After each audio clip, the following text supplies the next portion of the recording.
Nous vous saluons au nom de notre Seigneur et Sauveur Jésus-Christ.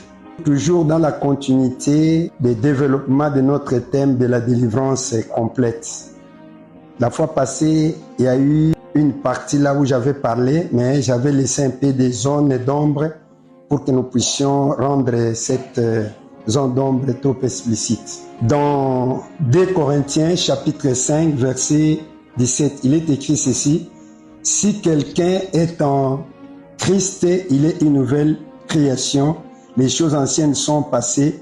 Voici toutes choses sont devenues nouvelles. Et c'est là où beaucoup de chrétiens sont en train de se tromper.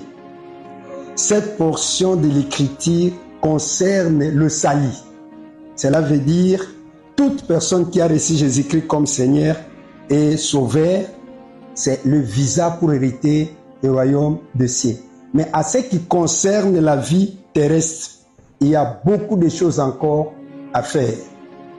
Vous allez remarquer avec moi, ici on est tenté de nous dire, il est une nouvelle créature, les choses anciennes sont passées, voici toutes choses sont devenues nouvelles. Vous, si vous êtes sincère avec votre conversion, sincère avec votre vie, vous allez comprendre que depuis les jours où vous avez reçu Jésus-Christ comme Seigneur et Sauveur, toutes ces choses-là qu'on est en train de dire ici, que vous risquerez de croire que c'est par rapport à ton comportement. Non, ça c'est par rapport au salut. Donc par rapport à l'Ancien Testament, il devait suivre les 10 commandements.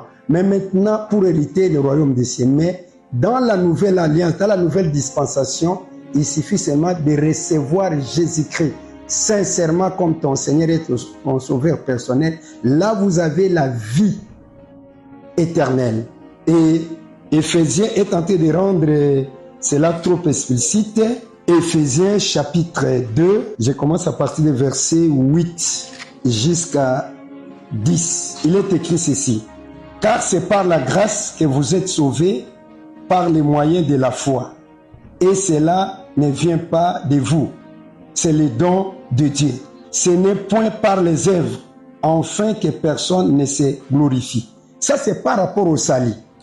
Quand on parle qu'il n'y a plus de condamnation pour ceux qui sont en Jésus-Christ, c'est par rapport au salut. Il ne faut pas demander aux enfants de Dieu de retourner ce qui était dans l'Ancien Testament. Il faut la circoncision, il faut ceci, cela.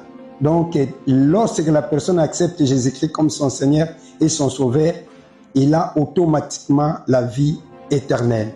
Mais à ce qui concerne nos vies personnelles, pour que vous puissiez expérimenter ce que Jean a dit, 3 Jean chapitre 2, il est écrit ceci: bien-aimé, je souhaite que tu prospères à tous égards et sois en bonne santé comme prospère l'état de ton âme. Ici, Jean est en train d'envisager 3 choses. La délivrance complète de cet homme de Dieu, de l'âme, l'esprit et le corps.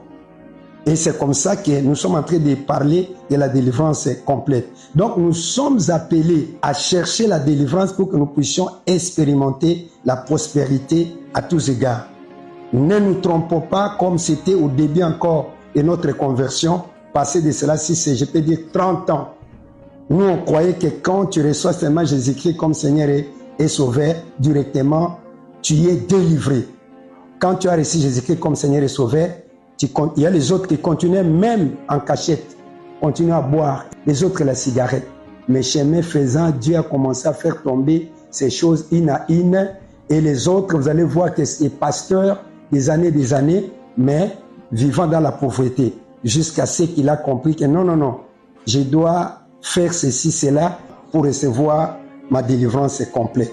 Vraiment, cherchons la délivrance complète, comme Dieu veut que nous soyons prospères à tous égards. C'est ça la parole de Dieu. Et je crois que nous allons continuer à rendre cet enseignement trop explicite jusqu'à ce que le peuple de Dieu va comprendre l'importance de ces enseignements. Que Dieu vous bénisse. Ciao, ciao.